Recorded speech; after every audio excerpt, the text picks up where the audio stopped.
प्रिय विद्यार्थियों, पिछले वीडियो लेक्चर में हमने एनिलीन हेक्सेन तंत्र पढ़ा था। आज हम आंशिक रूप से मिश्रणीय द्रवों में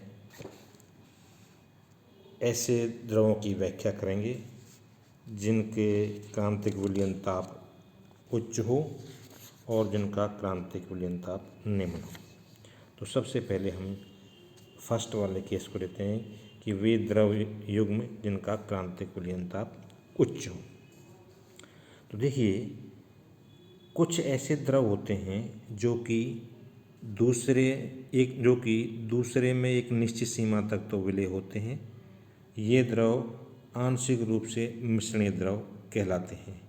उदाहरण के लिए हम जैसे फिनॉल जल तंत्र को ही ले लें, तो हम देखते हैं कि इस फिनॉल जल तंत्र में जो कि हमारा क्रांतिक विलयन ताप के उच्च मान को दर्शाता है, उसमें हम देखते हैं कि विलयन युग्म का सामान्य ताप पर यदि फिनॉल की थोड़ी सी विलयन युग्म में यदि सामान्य ताप पर फिनॉल की थोड़ी सी मात्रा जल में डाली जाती है तो वह पूर्ण रूप से घुल जाती है।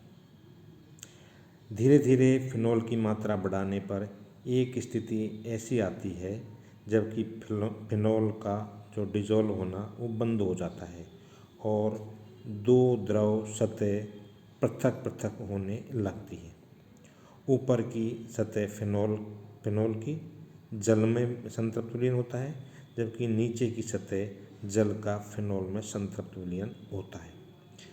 जब तक ताप निश्चित रहता है, दोनों सतहों का संघटन भी समान रहता है, जिसको कि हमने चित्र में दर्शाया गया है। और इस चित्र में क्रमशः बिंदु P तथा Q द्वारा ये दर्शाए गए हैं।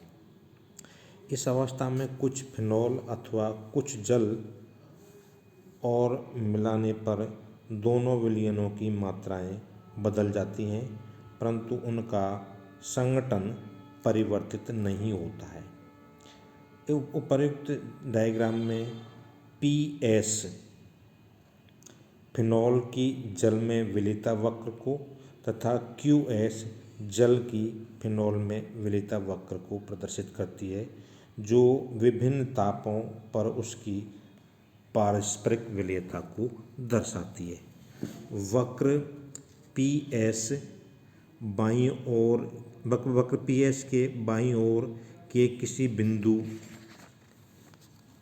J पर कुछ पर द्रव की एक निश्चित सतह होगी और ये फिनॉल का जल में असंतृप्त विलयन होगा, जबकि वक्र QS के दाईं ओर के किसी बिंदु जिसको हम K कहते हैं K पर भी द्रव की एक सतह होगी और यह जल का फिनॉल में असंतृप्त विलयन होगा। किसी ताप T पर बिंदु A तथा B दोनों परतों में फिनॉल का संघटन को दर्शाती हैं। A तथा B पर क्रमशः फिनॉल का जल में तथा जल का फिनॉल में समांगी विलयन होता है। इसे हम टाई लाइन कहते हैं।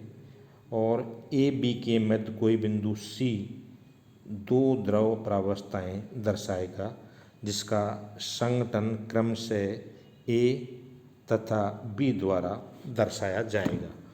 और दोनों परतों के यदि तुलनात्मक अध्ययन करें हम, तो हमें उसे निम्न समीकरण द्वारा दर्शाएंगे। वह फिनॉल परत का द्रव्यमान डिवाइडेड बाय जल परत का द्रव्यमान, और मैं कहूँगी दूरी CA/CB। परंतु जैसे जैसे ताप बढ़ाया जाता है, फिनॉल की जल में तथा जल की फिनॉल में विलेयता बढ़ती जाती है, अर्थात इनका पारस्परिक विलेयता बढ़ती जाती है और बिंदु A तथा बिंदु S की ओर बढ़ने लगते हैं। वक्र के उच्चतम बिंदु S पर दोनों परतों का संघटन समान हो जाता है और इसे ही हम ये विलयन का समांगी हो जाना कहते हैं। इस तंत्र में यह ताप 68 डिग्री सेंटीग्रेड तथा इसका जो संघटन है वह 36% फिनॉल पर दर्शाती है तथा इस ताप तथा इस से अधिक ताप पर फिनॉल तथा जल प्रत्येक अवस्था में मिश्रणीय होते हैं। अतः यह क्रांतिक विलयन ताप अथवा संविलयन ताप कहलाता है। इस ताप पर विलयन का संघटन 36.10% फिनॉल तथा 63.9% क्या होता है, जल होता है। इसी प्रकार के अन्य द्रव्य युग्मों के बारे में भी हम कह सकते हैं, जिसमें carbon disulphide, cyclohexane, methanol, carbon dioxide sulphide, methanol, जल, एनिलीन आदि को भी हम उदाहरण स्वरूप ले सकते हैं। अब दूसरे प्रकार के द्रव हमारे वो होते हैं जिनमें क्रांतिक विलयन ताप निम्न होता है। तो इसके लिए हम कुछ ऐसे द्रव को लेते हैं जिनकी पारस्परिक विलयता ताप बढ़ाने के साथ घटती है। यदि इन द्रवों की पारस्परिक विलयता को ताप के साथ प्लॉट किया जाए तो हमें एक उल्टी आकृति यू के समान प्राप्त होती है। और इसको जिसे हम उदाहरण के रूप में हम water and try ethyl amine के युग्म को ले सकते हैं। तो देखिए इस वक्त जो ग्राफ है इसमें बिंदु एस क्रांतिक विलयन बिंदु है जो कि लोएस्ट पॉइंट है तथा इसका ताप है वो Ts और इससे नीचे ताप पर जल और चाय जिसको हम कहते हैं ट्राई एथिल एमीन का समांगी विलयन प्राप्त होता है। जैसे जैसे ताप Ts से अधिक होता है तो समांगी विलयन की दो परतों में पृथक हो जाता है। एक परत ट्राई एथिल एमीन, इसको TE कहते हैं, ट्राई एथिल एमीन का जल में विलयन है और दूसरी परत जल का ट्राई एथिल एमीन में विलयन होता है। यदि ताप T पर इस तंत्र का अध्ययन किया जाए तो दो परतों का संघटन क्रमशः कैपिटल A और कैपिटल B द्वारा दर्शाया जाएगा और AB के मध्य कोई बिंदु C दोनों परतों का तुलनात्मक मात्रा को प्रदर्शित करता है। इस द्रव युग्म का जो Ts है वो 18.5 डिग्री सेंटीग्रेड है तथा इसका संघटन है होता है 50%। इसी प्रकार से हम अन्य द्रव युग्मों को भी उदाहरण के रूप में ले सकते हैं जिनका कि क्रांतिक विलयन ताप निम्न होता है।